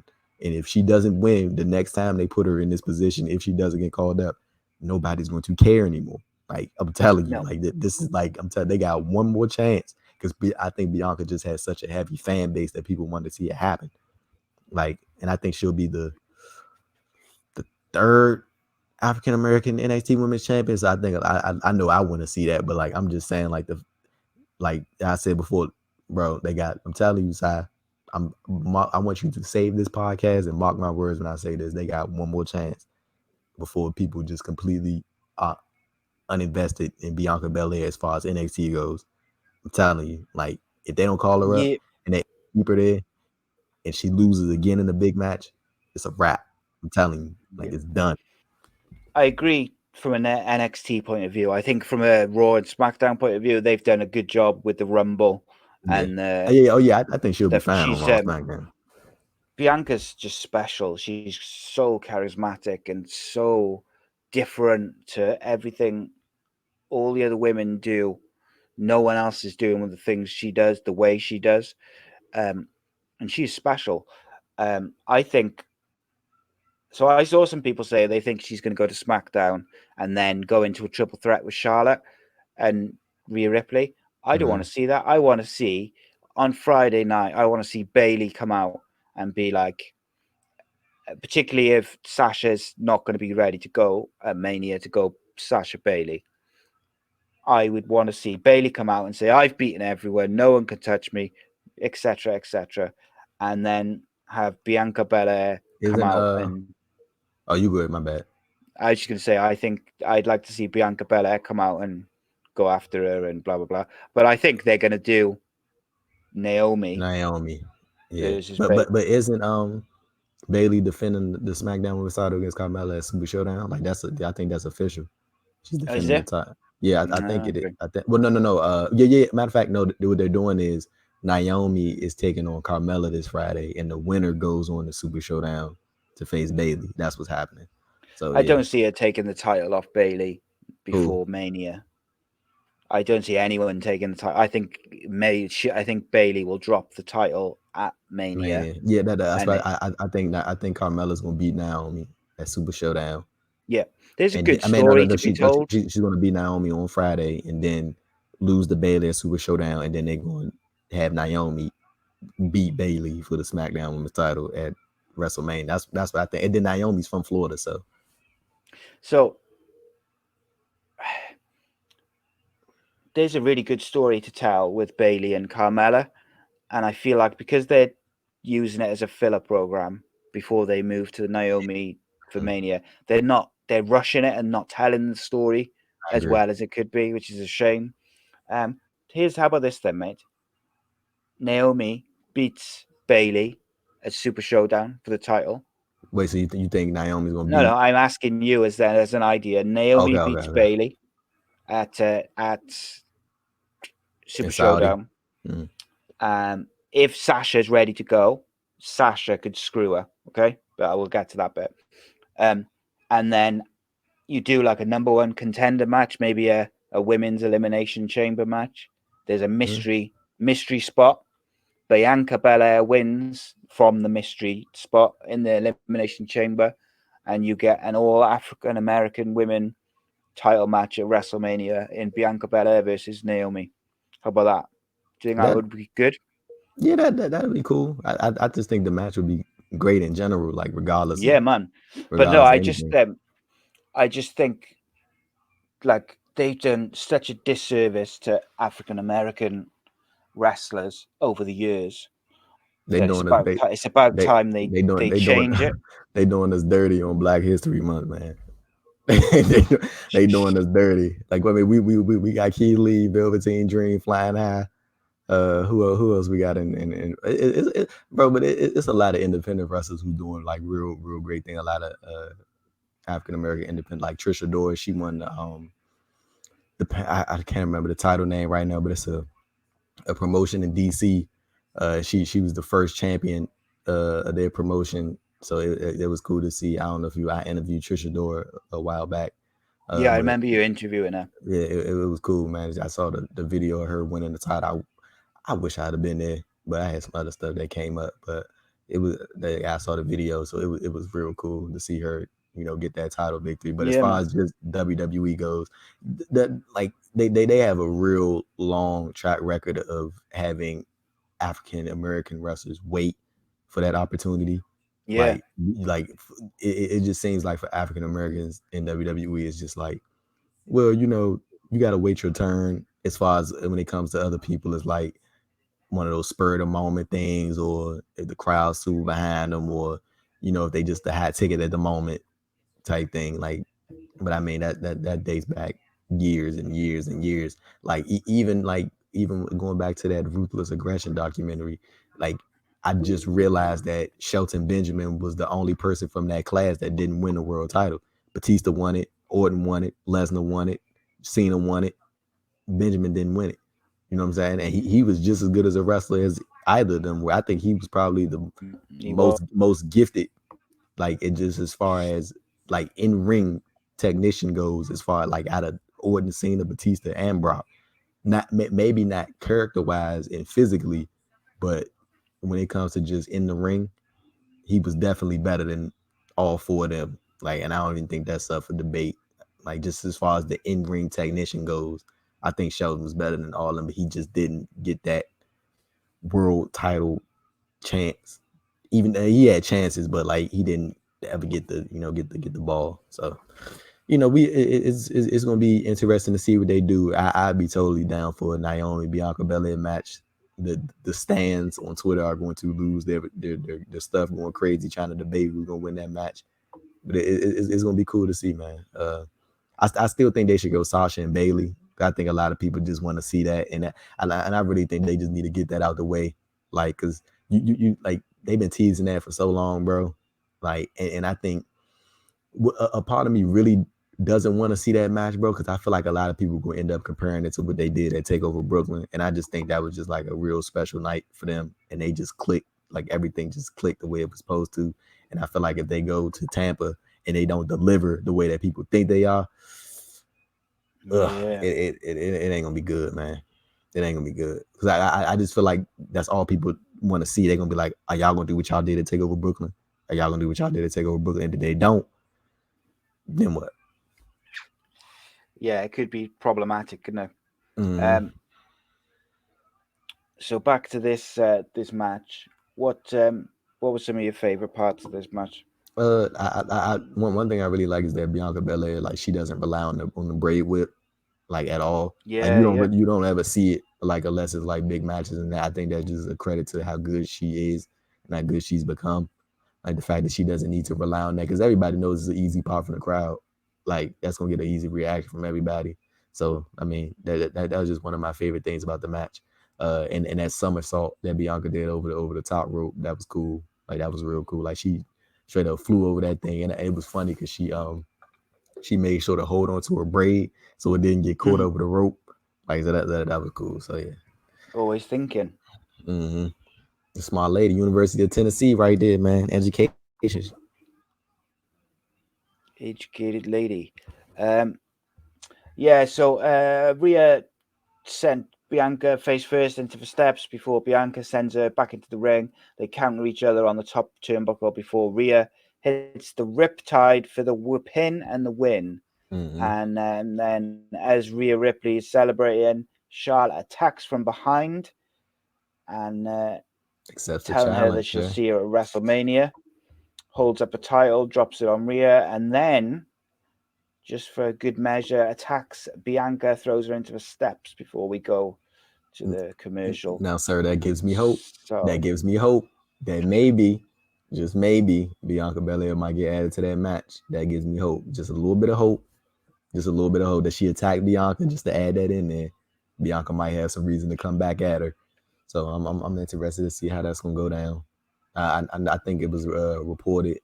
I mean, we gonna see by the time this podcast is tomorrow. I think it was reported that Rhea Ripley is gonna be at Raw tonight, and I don't see why Bianca Belair wouldn't be there because they're gonna be in Washington again for Raw. So we yeah. gonna see. We gonna see. Be interesting. We gonna see. And Guys, then, just before we go on. oh yeah, Sorry, you no, good. That's far all on. I had to say. I was just going to say, before we go into these last two matches and then wrap up, I launched a T-shirt store, a Teespring store, a couple of weeks ago, and for the next 30 days from today, my Teespring store, all the T-shirts, mugs, iPhone cases, everything which is available there, my cut of the profits will be going to donated to the victims of flooding in Wales recently, particularly from the Rhondda Valley, which is close to where I live. So whilst it's not a lot, I'll probably try and match it as well of whatever's bought. So anything which is bought from the Ace Podcast Nation store on Teespring will be donated. My cut will be donated to the victims of the flooding in the Rhondda Valley. The address is www.teespring.com stroke stores stroke ace podcast nation. I appreciate the support and I appreciate all the people who've bought merch already. But the my cut of that now for the next 30 days will be going to those people who've had their homes and possessions, cars ravaged, destroyed, and just had their lives turned upside down. That's cool, side. Okay, That's real good, man. That's real good. thank Oh you. wait, wait, side. We got a little bit of breaking news, sir. Hold on. Let me pull it up real quick. We might have to take Yeah, might the have to take newsman is coming. might This have is to why take we have the a newsman. might have to take a little detour. News beat, Okay, here we go. news beat. Here we go, Sal. You ready for this, sir? Really? So at Elimination Chamber, there will be a women's Elimination Chamber match. The winner will get a shot at Becky Lynch for the Raw Women's Championship at WrestleMania. It is going to be Shayna Baszler, Asuka, Ruby Riott, Natalia, Liv Morgan, and Sarah Logan. They will be in the Elimination Chamber match, and the winner will face Becky Lynch for the title. They face at That's good. That's a WrestleMania. good lineup. Yep, I think that's a real good lineup, and I think it's Yeah, that is a I good I lineup. I like I, that. I think it's going to narrow down to Shayna Baszler and Asuka. I think that's who people like narrowing it down to because I think Ruby Yeah, Riott yeah, and Liv those two. Morgan go offset each Maybe other. Ruby Riott. Yeah. Yeah, Yeah, I so agree. there it is. Yeah, this is we got the news beat Andrew on the go. Mhm. News beat man, But breaking news. so you think Shayna gonna win the chamber? Yeah, I think Yeah. so. I Okay. I think that's highly likely. Um, okay, let's move on to these last couple of matches before And I we think this is the wrap last it one. up, sir. No, we got the The Bros away Oh yeah. Oh my Adam goodness, I Cole forgot. match. Dude, the tag team title, man, that was the best match on the show to me. Yeah, I loved it. That was Matt that was a Riddle that was a is great match, a bro. superstar, man. That was, Superstar. that was a great match. Superstar. So yeah, the NXT title tag team title match, the Broserweights versus the Undisputed Era. Match of a night, in my opinion, and as Andrew Definitely. just said, the match of a night in his opinion. It was outstanding, but they made Matt Riddle look like the superstar that he is. And if Vince McMahon does not see it, then he's more out of touch than we first thought, The Bobby because he Fish is fry, a man. beast. The Bobby Yeah, I Fish hope they fry. don't like beat that into the ground too They already much. got they already did. They got shirts. They already did. We passed that point already. Yeah. we passed that point already. That needs to end now. I don't need that. But yeah, it is awesome. They brawl up the ramp after because they cut the Bobby Fish fries fish promo, and eventually the Undisputed Era just goes running down the ramp, and they just brawl. Some unbelievable like spots, and I thought they did a good job of giving Pete Dunne some shine throughout the match as well. They didn't just focus on Matt Riddle, but Matt Riddle is so good and such a beast that it's difficult for him not to stand out, as the kind of the star of the show. Mm-hmm. But he is jacked, and what I like is Pete Dunne and Matt Riddle have only been together 4 Since the weeks, Dusty Classic. and Just their chemistry exceptional. They got real good chemistry. Yeah, there we go. News beat man, breaking the news. oh man, the They only just real quick, man. The only thing that's gonna be disappointing about this, bro, they about to make Oscar lose again, boy. Jesus Christ. Well, hopefully she gets like screwed or something. So she gets. I'd like to see Oscar and Kairi Sane face Fire and Desire at WrestleMania. I think that could be quite cool. I think they probably gonna go Kyrie and Oscar versus Beth Phoenix and Natalia.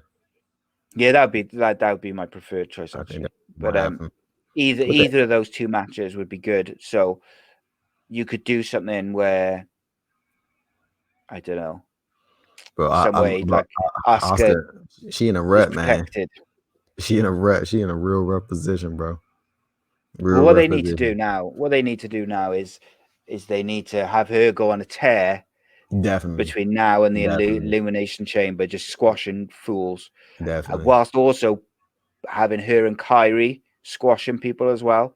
So they're building the tag titles back into the mix. 100%. I Then agree. obviously she loses the Elimination Chamber, but then keep building up so she's getting that streak going. I Um, agree. I agree. I'd quite like to see them give Oscar and Kyrie Zane like an undefeated streak, um, like a year long streak where they just no one can beat them as a team. They can lose individually, but as a team they're just unbeatable, and really build it up like they did the Oscar streak. I think that could be quite interesting TV. I agree.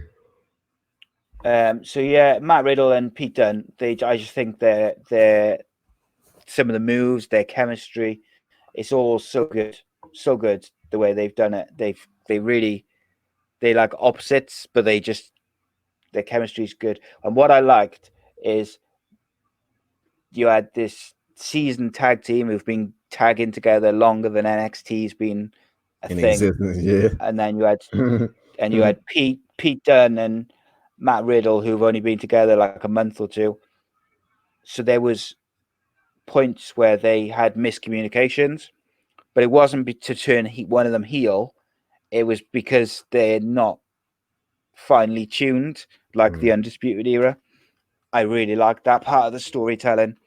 I did wonder the second time when Matt Riddle, I think, he hit him with a spear, Yeah, with the where the spear. Pete Dunne was going to turn on Matt Riddle just briefly. But I'm glad they didn't. They have And got then great and chemistry. then join the grizzled young vets. Yeah, maybe I was hoping, man. But a boy can dream. We can dream. A man can dream. grizzled young veterans. I am Liverpool's number one. So yeah, you had loads of near fall, like really good near falls in this match as This well. match was great. They were my favorite. My favorite one was where they had. It wasn't a near fall as such, but sorry, my mind went blank. Then Bobby Fish kind of countered a submission on, and he had Matt Riddle's back. He was like on his back like a sleeper, and Kyle O'Reilly had Pete Dunne in a submission on the floor, and Matt Riddle smashes Kyle O'Reilly in the knee to the face while he's putting the submission on, Oh and yeah, I then he remember falls that. I back remember on that. Bobby I Fish. remember that. It was like a real clever, awesome spot. The finish comes when Kyle O'Reilly counters a bitter end before Matt Riddle accidentally spears Pete Dunne and is dumped out the ring. The Undisputed Era hit the Chasing the Dragon for a near fall, and then Pete counters the Undisputed Era before Matt gets a blind tag. The Bros take out Undisputed Era with the hit in the fish with their finisher for the pin and the win. And the emotion Yeah, that was that they cool. showed That was on cool. Riddle's face was That so was cool. cool. You could tell they were amped up. That was cool. That was cool to see, man. That Yeah, was great cool to match. see. Great Yeah. match. Like I said before, Okay. that was the best match on the show, man. And this is the best match on the show for sure. Yeah, definitely. 100%. I really, really enjoyed it. And I've watched that match twice. I'm going to watch the whole card again when I go to bed now. Um, but that was super cool. And then we had your main event, which was shocking in the end. I think most people thought that Tommaso Ciampa was going to win this against Adam Cole. The Undisputed Era has been dropping the titles and unraveling. And Oh yeah, I think people thought, I definitely think that's still happening. I just think it's like a slow breakdown. Like Roderick Strong lost the North American title, tag titles got lost tonight, and Adam Cole gonna drop the title in Tampa to Lord knows who, because I can't call it right now. Like I really can't. I don't know who the hell they gonna no, put up and against Ciampa. Like the only person I can think of right now is Balor. Like that's legit the only person I can think of right now. That they Velveteen Dream. probably. There we go. I'm switching my pick. There we go. Velveteen Dream versus Cole in Tampa, and Velveteen Dream finally, sir, gets the NXT championship. And then after the night after Raw, the Raw after WrestleMania, Undisputed Era turns up on Raw There under we Paul go. Heyman to book them. There we There go. we go. Hey, That would be some good shit. want to know Can what? you imagine the pop? Wait, and I think that's I think seeds may have been planted for that when they were like when they were doing the invasion thing, and they would always like go like face to face with the club, but they never would really fight. Yeah, They never threw hands, but they were always they like teased it. they always tease it, and I think that was like them like little seeds like that. Like I think that's what that exactly what that was. So when they finally do drop all the titles, go to Raw, and then they actually do the what I'm saying, the match. But I mean, Undisputed Era versus the club. it's just 3 members of the club, so maybe Bobby Fish might have to sit this one out. They I, could lo- bring someone in. I love Bobby Finn Balor. Fish. No, Finn sir. Balor could come No, in for a sir. short No, run. no, no, Short sir. run. No, Short sir. run. I need it. They could. I thought that there was a point where I thought they might put Nakamura with the club just to separate it from like Bullet Club as such. So it's still like just make it a separate stable and use the links to Japan though to make it make sense. But so yeah, this is an awesome match as well. Towards Dude, the end of the match, the final God, stretch of this match was amazing. it was Like incredible, wasn't it? I like the final stretch of this match was it was real good. Like I see a lot of people like they complain about a lot of near falls and stuff like that. Like, but that's like wrestling in general now. Like you see that all the Yeah, time, like at everywhere. Like that's just like the thing, and like people were invested. So I mean, it was a real good match. Like I think like you remember how me and you talked about Naito and Okada. Like it was like the final stretch that really made that match great.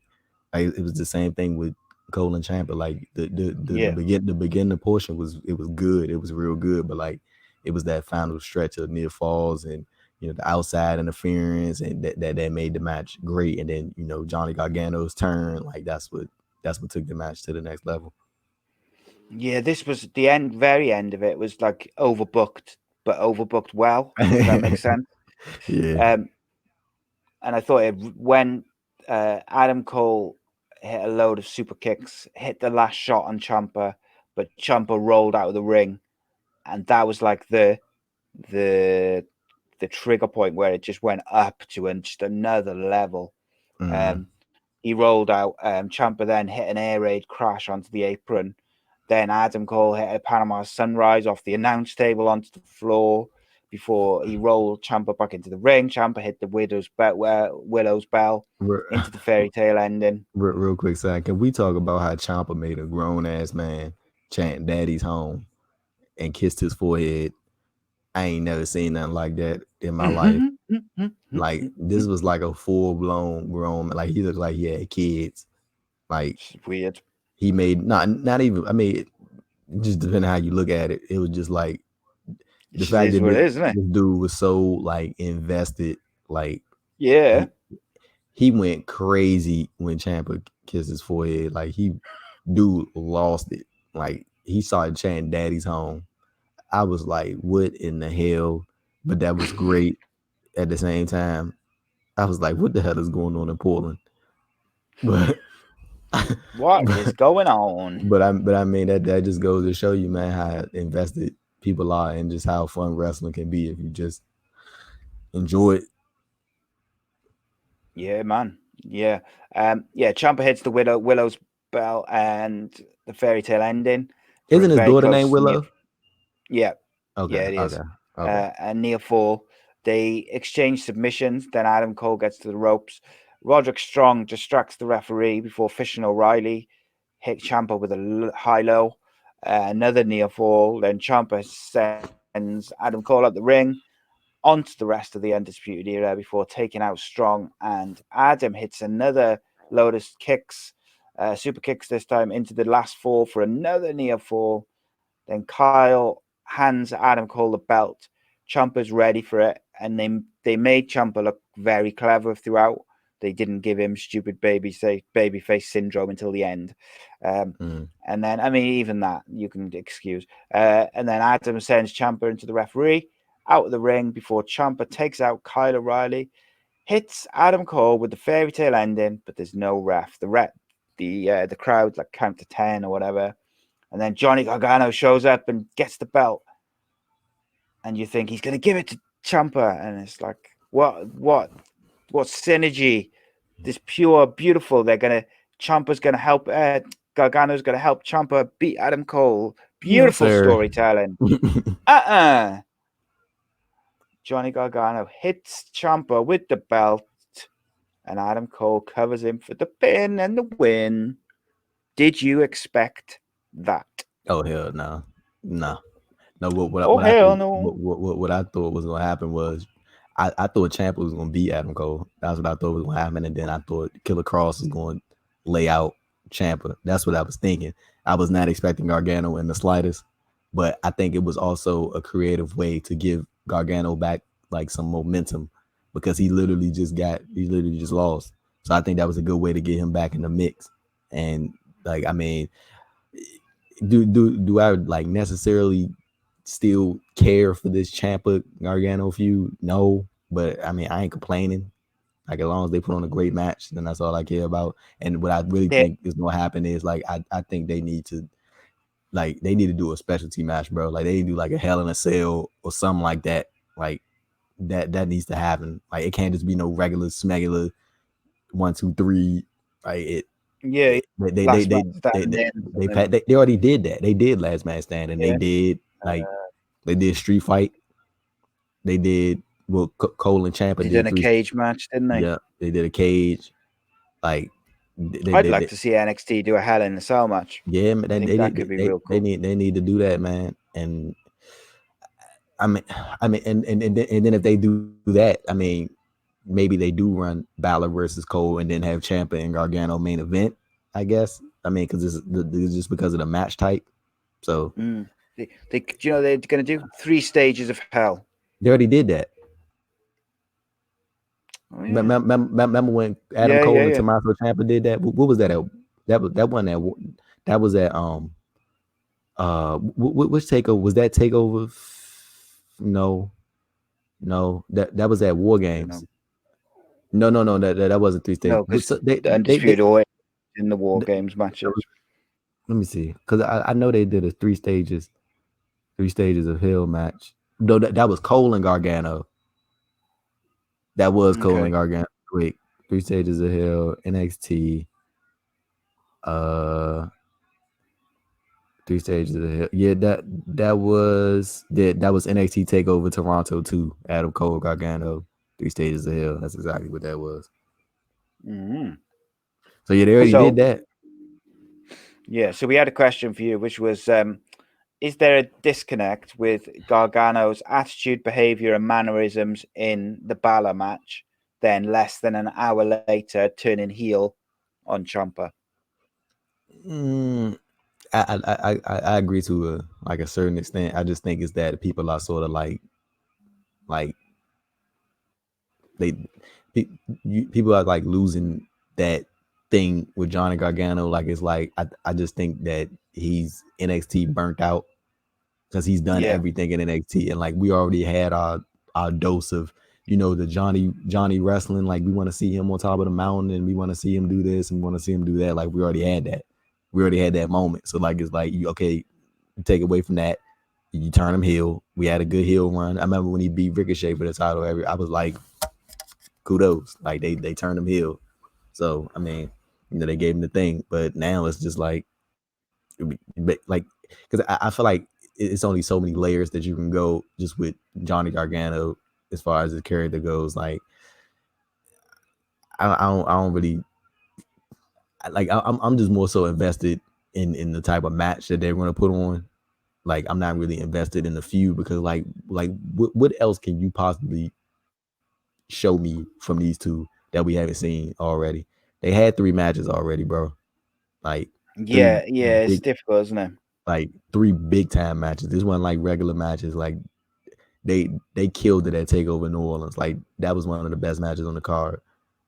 They had a real good match at they had the real good street fight Takeover Chicago, and then they had a real good match, the Last Man Standing match. Like you know what I'm saying? Like it's like it's only so much you can do now. Like I mean, the only thing to do I think is you gotta go big. If you gonna go big, go Hell in a Cell and finish it off. And then like how you said earlier in the podcast, send Gargano off because so one of them got to go.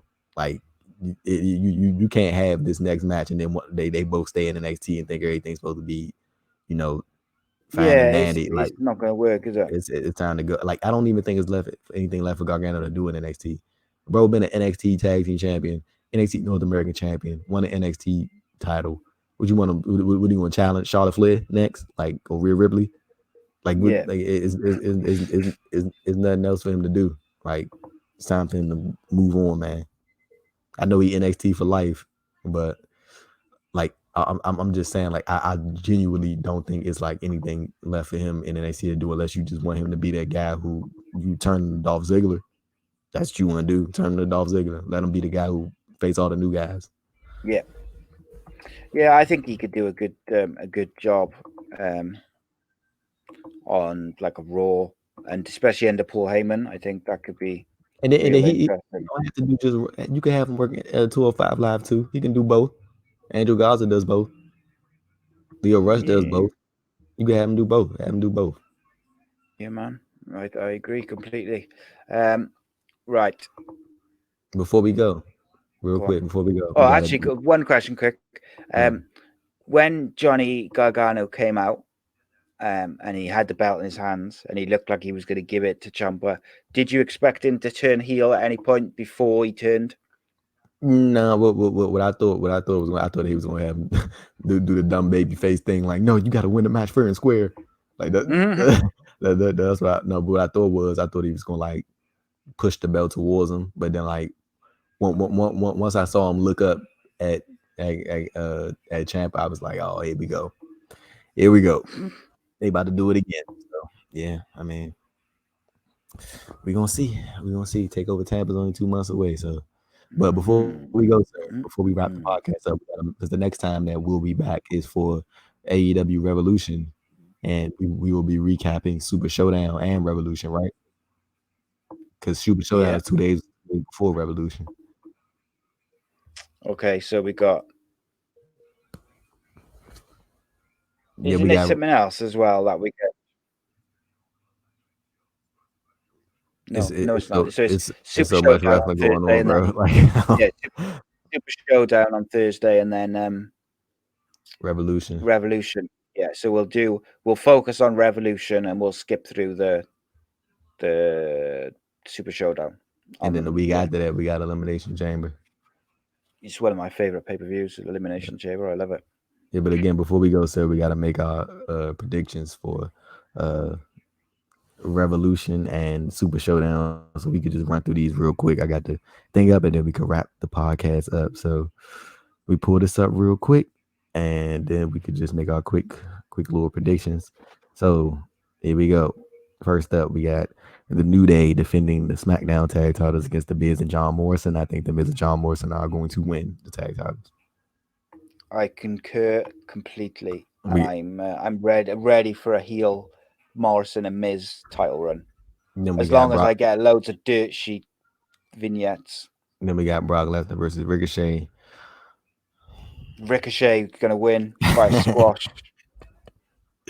We got Roman Reigns versus King Corbin in the steel cage match. Jesus fucking Christ! Couldn't care less about this match. I gotta be honest. I think Does anyone care about this match anymore? I don't know. Seriously, like, does anyone? I think King Corbin gonna win, man. I think he's gonna get his win back. I think he's gonna get his win Baron back. Corbin's mum doesn't even care about this match anymore. So after that, we got the Fiend Bray Wyatt defending the Universal title against Mr. Goldberg. You know what I'm hoping for the I'm hoping for the internet to go up in flames. That's what I want. If they do this man dirty, I'm gonna be so angry. I just don't see why. There's no logic to putting the title on Goldberg. There's just not. It happened to Kevin Owens. Yeah, but it's different because I think it is different. I'm just messing. It just doesn't seem to be like there's no logic to doing it. Makes no sense. So I'm gonna give them the benefit of the doubt, even though they don't really deserve it, and I'm gonna say the Fiend is gonna win. Answer this question for me: If you were running it right, and I'd have the Fiend squash him. No, but look, and all you wanted was for Goldberg to get the pop, get the big win pop. Wouldn't you do it at Saudi Arabia opposed to doing it at Elimination Chamber in Philly? Yeah.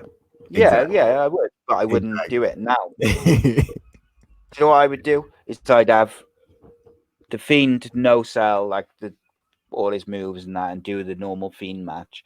Then I'd finally have like Goldberg do like a big finisher, so he's gonna win, and then I would have like Matt Riddle appear on the apron and kick him or something, or just do something to cost him.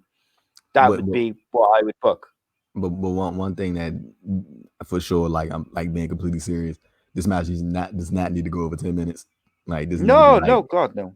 This needs to be like 9, 8, 7 minutes. Like get all the good stuff in and end it immediately. The best Fiend match has been the Finn Balor match, where it was quick. They gave Finn some spots, but it was like I'm not saying it should be as dominant as that. Oh no, sorry, Daniel Bryan match. Yeah, that's what I was about to say. I think that one was real good. Like I think the Daniel Bryan matches, and if you give Goldberg his spots, but ultimately the Fiend is too strong, and do that in 8 to 10 minutes. So after that, we got the gauntlet match for the 2-weight trophy. We got AJ Styles, Andrade, Bobby Lashley, Eric Rowan, R-Truth, and Rusev. Sir, I think R-Truth is winning this because he has a documentary premiering on the network right after. And they and I feel like they just going to use that as a way to make him look like a dumbass on TV, which I'm not a fan of. And they just going to have him do something ridiculous with the trophy. Not a fan, but I'm really think that this documentary that they I'm really excited to see this documentary, bro, about R-Truth, because like we always see him joking and playing on TV and stuff all the time. Like it's a lot of stuff that people don't know about R-Truth. Like, and I feel like people are about to get like a real. I think people gonna really get behind him after this documentary, and then they just gonna completely ruin it by having him look like a fool on Monday Night Raw with running around with the trophy. So there's that. Yeah, he's very talented. I agree. I'll go with you with that one. So let me ask you this just real quick. Bringing up Andrade. So do you think I seen a couple people talk about the idea of them doing Andrade versus Angel Garza versus Ray versus Humberto at WrestleMania in the ladder match for the U.S. title. Yeah, that would be awesome. However, I quite like the idea of someone put together um, of led by Selena Vega with and Andrade, um, Garza and Humberto as a tag team, and there was someone else as well, not Ray, as like a young up and coming. I can't remember who the young and up and comer was, but I really like that as a stable, and I think Humberto uh, being a heel for a while could really help him get over as a babyface, where he Mm. can just get his promos down a bit and he can get his just get to grips maybe with some of the stuff away from the ring work. And then we So I quite already like that idea. And then we already talked about the SmackDown women's title situation, so we're gonna breeze past that. AEW Revolution, February 29, 2020, in Chicago. We got Chris Jericho defending the AEW World Title against John Moxley. I think Chris Jericho is going to retain, and I think they're going to run it back at Double or Nothing in Moxley's hometown of Las Vegas, or his residency in Las Vegas, and then they're going to bring it full circle. 1 year after John Moxley debuted at Double or Nothing is where he wins the AEW World Title, and then that's when they begin the run of John Moxley in AEW, sir. Yeah, I think that's good a good plan. Um, and they've given then Jericho a good year or so um, Yeah, good run. run as the first champion. I like it. Yeah. And then we got Cody got to beat Warlow this Wednesday in the steel cage match, but I think we all know that's Cody's gonna win that match. But we got Cody versus MJF. I think you get MJF to win here. I really do. I think you get him to Yeah, win. man. Get him to win. Yeah, you got to. I think to really cement him as this bastard heel, you got to give Mm, him the big win over the Cody, who's the hero baby face. yeah. And right after that we got Adam Page and Kenny Omega. They're gonna be defending the AEW World Tag Team titles against the winners of a battle royal this Wednesday. It's basically all the teams in AEW, but what I think is gonna happen is I think Butcher and the Blade are gonna win, and they're gonna face Omega and Hangman at Revolution, and then they're gonna do Hangman and Omega versus the Bucks at Double or Nothing, and then the Bucks finally win the tag titles. I think that's what's gonna happen. I think it's gonna be a Did lot of you see the? Have you seen Being the Elite from so, today? yeah, So like where Hangman's yeah, going what he was, around trying to yeah, get mm, everyone to attack the Young Bucks and that. yeah, and Yeah, I it's think that's interesting, why interesting. I think Butcher and the Blade gonna win, and then they're gonna lose at Revolution, and then we're gonna get Omega and Page versus the Bucks at Double or Nothing, and I think that match is going to slap, and hopefully I'm there Yeah, it's to see it. going to be a banger. And then we have Jake Hager versus Dustin Rhodes. I have zero interest in this match. I think it is going to suck. So, Yeah, I don't think it's going to be good. I liked the fact that they re- weren't having hey, Jake Hager hey, wrestle. To be honest, replace Jake Hager with Jeff Cobb, please, immediately. yeah, that would be Replace him good. with Jeff Cobb, please. That was an interesting little twist that having Jeff Cobb turn up. I thought that was very very interesting because Mm-hmm. you got the Ring of Honor and the dynamic. It's Yeah, but interesting because he's Cobb, still advertised for Ring of Honor. yeah, no, but Cobb, like with Ring of Honor, instead of signing an exclusive deal last month, he decided to do a Mm. per show contract. So that's the type of thing he's All doing with right, Ring of okay. Honor. Yeah, so he can do whatever the hell he want. So, so That's Cobb got it sweet. that's a that's an interesting choice from Ring of Honor to do that. But I Agree to guess that. if he said I'm not going to sign unless you let me do it, it's like, do you keep him or do you let him go? Right. They Keep probably him. wanted to keep him, so Keep him. Let him do what he so wants. they had to So now, give so, to his. so now I get to work New Japan, Ring of Honor, and AEW. So, and he gonna be main. I'm pretty sure he gonna be main event next week. I mean, this week against John Moxley. So here we go. Jeff Cobb making money, making the town, sir. And then he gonna be on Supercard of Honor. So making that bread. yes, sir. But yeah, that's about it. That's it, my friends. Going on 2 hours. Guys, that's not too bad.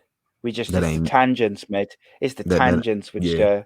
get us every time. We just talk about all sorts of stuff. Guys, check out Andrew's YouTube channel, Andrew Thompson Interviews. Just put Check one up out today. Andrew's. Yeah, man.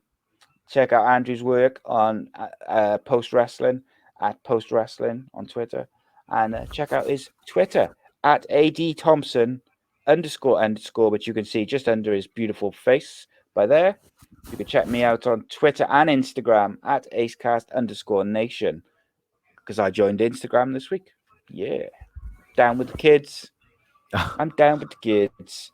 All our videos, youtube.com/Ace Podcast Nation, and all our audio is up Google Podcasts, Spotify, Stitcher, Apple Podcasts, iHeartRadio, TuneIn Radio, wherever you can get podcasts, you will find us. Andrew, my friend, thank you for joining me. Before you end the show, one last thing. Man. Before you end the show. Okay, bro.